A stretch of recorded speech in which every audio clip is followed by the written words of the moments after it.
We are back on Taking Care of Business on Koerner Radio, News Talk, 1180, 1230, KGEO, 1410, KERI, 1000 KKIM in Albuquerque, New Mexico, and across this great, beautiful nation on the Internet through knookmedia.com. Our guest by phone, old friend of the program, Brian Johnston.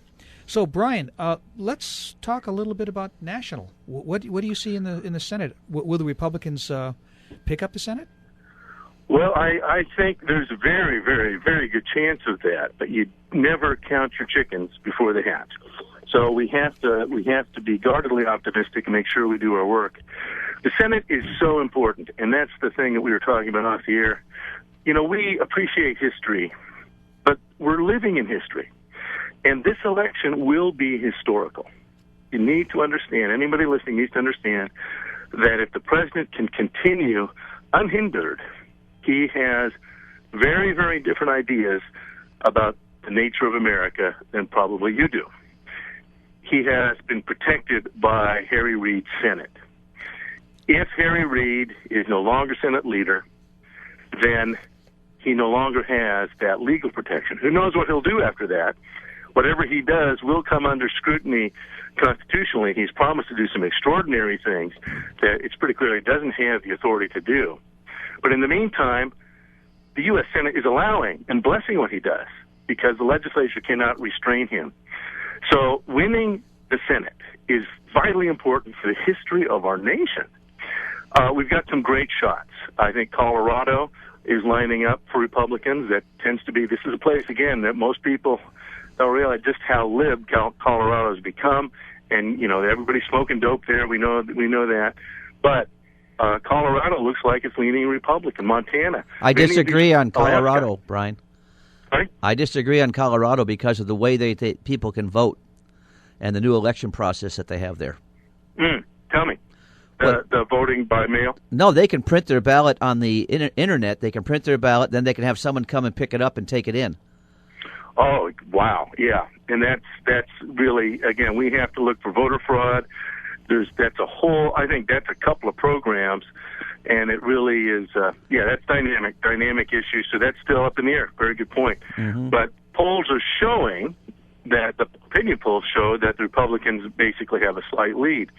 Alaska, if we take back the Senate, it's going to be critically important and basically corners this president into having to act on his own and in a way that's very questionable. It doesn't mean he won't do it, but we have the legal authority then to play chess to prevent some of these extraordinary things that he has intended. But I thought that's how government was initially set up. There were three branches of government to counter each other, and this president has just gone ramrodded himself right over our government with all his. Yeah. I mean, it's extraordinary. Again, we live in extraordinary times, and that's why programs like Taking Care of Business are really, really, really important, because we need to be reminded constantly of the importance of these ideas and our acting on them. And this election, again, we can't underscore that enough. I know National Rights Life is very much involved in the Senate races. Neither California nor really New Mexico have any dynamic in the U.S. Senate level. But I did hear, just by rumor, that Mrs. Feinstein in California said if the Republicans take the Senate, she's going to retire. And part of that is the nature of politics. If you're in the minority in our system of government, you really can only be a complainer. You can't do anything. And it would be quite significant if she has to retire, because both Boxer and Feinstein will be up next cycle. And if that's an open seat, and if there's enough disaffection, it would be great to have California back. I have a question for you, Brian. Maybe you can answer because I haven't been able to figure it out. How did Harry Reid become such a multimillionaire based on the salary he receives in the government? Wow. Well, I got to tell you, I don't know the machinery of that. I think if people did a search on the web, they'd see that there is some kind of shenanigans. Since we're talking about Reid and Feinstein in the same breath, we know that Mrs. Feinstein's husband has made millions, multiple millions, through government contracts as a government contractor, and apparently gets a very favored status in that. That's been strongly suggested by the methods used. So this is not how government is supposed to function. The American system intentionally was set up because that's how government functioned in the old world. If you got power, you use it for self-aggrandizement. And we're opposed to that as a nation. We're opposed to the notion that government is all-powerful, and it's how you personally gain power. So it is questionable. It's a great point. Harry Reid, I was at Searchlight. There was a gathering there last year, 2 years ago rather. He's from very humble beginnings, but he is not necessarily a humble man now, unfortunately, in the sense of how he wields power. Exactly. We're having a conversation with our old friend, the Regional Director of the National Right to Life, Brian Johnston. You know, Brian, just taking this a little bit further, all these no-bid contracts that the state of California has put out, and additionally how Mrs. Obama gave the development of the Obamacare websites to her friends in Canada. I mean, why aren't they having somebody in the United States build the websites? Why, when they went on tour, they bought all their buses from Canada? These people do everything through friends. They don't do it the correct way. Yeah, there's, again, so many programs on this. You're so right. I mean, it's the Chicago way. This is literally how those who use power as a club, it is kind of a crony. And to be honest, it's what's the term used in Chicago. It's thug politics. Vote early, vote often. Vote early, vote often. Brian, I've got a question for you about, let's assume for a moment that the Republicans do win the Senate. Is it going to make a difference as far as the pro-life issue is concerned? Oh, dramatically. I think the most important thing we're going to see now is the one thing that every executive, under good or bad presidents or governors, what every executive brings to the table is an enduring legacy of judges and appointments. Because once that judge is appointed, they sit for life.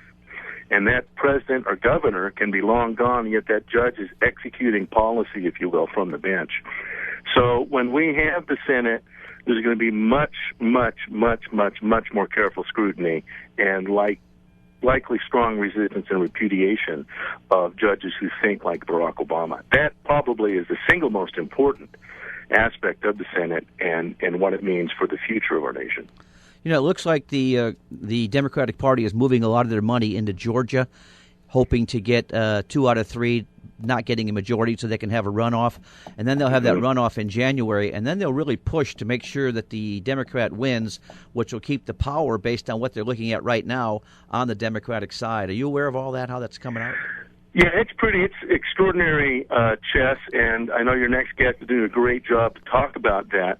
But the fact is that is how they like to play. The only way to stop them is with an overwhelming victory on November 5th, where we are all smiling and happy at the clean sweep of the U.S. Senate by pro-life Republicans, and then we can get back to business of restoring the principles of our nation. Well, and I agree with you. I think it's important, for us to have the Senate because of the judgeships. I mean, that's the main thing right there, because that's the legacy that'll go on for 5, 10, 15 years after these people are out of office. So that's almost as important as the presidency in 2016, which at this stage of the game is still up for grabs. Oh yeah, it is so obvious, and I almost no, you're exactly right. We've got a battle right on our plate right now, right in front of us. We won't say a meal on our plate, but we need to be in this battle, and 2016 is going to come soon enough, and we'll be able to address that one. But if we win this one convincingly and not have to, and Clay, it's a good point about Georgia, because it is how they play. But if we win this convincingly, it doesn't matter, and it won't be so close that it's a tie. That is what will throw up the chessboard so they don't have pieces to even play. Yeah. That's what's critically important about the Senate. Yeah, Brian, one thing I want to mention real quick, we've got about a minute left, is the California Pro-Life Council has a great voter information guide. I'm looking at it right now, and I highly recommend that guide, and that's at californiaprolife.org. That's the website. That's right. California Pro-Life, all spelled out, no hyphens. CaliforniaProLife.org has every region of the state and breaks down. It says the positions of the candidates on all of the nuances of the life issue. One of the things in California, we pay for abortion in California. We underwrite that industry. It's got to be defunded. But that's right. Thank you for reminding me. And again, voters in California, go to CaliforniaProLife.org. If you're in New Mexico, to New Mexico Right to Life.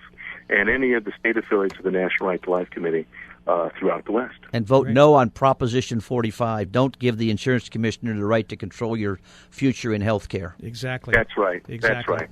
Brian, thank you again. And listen, let's get together near the end of the year and have you back on and talk about the future. Always a pleasure, gentlemen. You guys are great. Thank you, Brian. Thanks, Brian. We'll be back in a moment on Taking Care of Business on Koerner Radio News Talk 1180.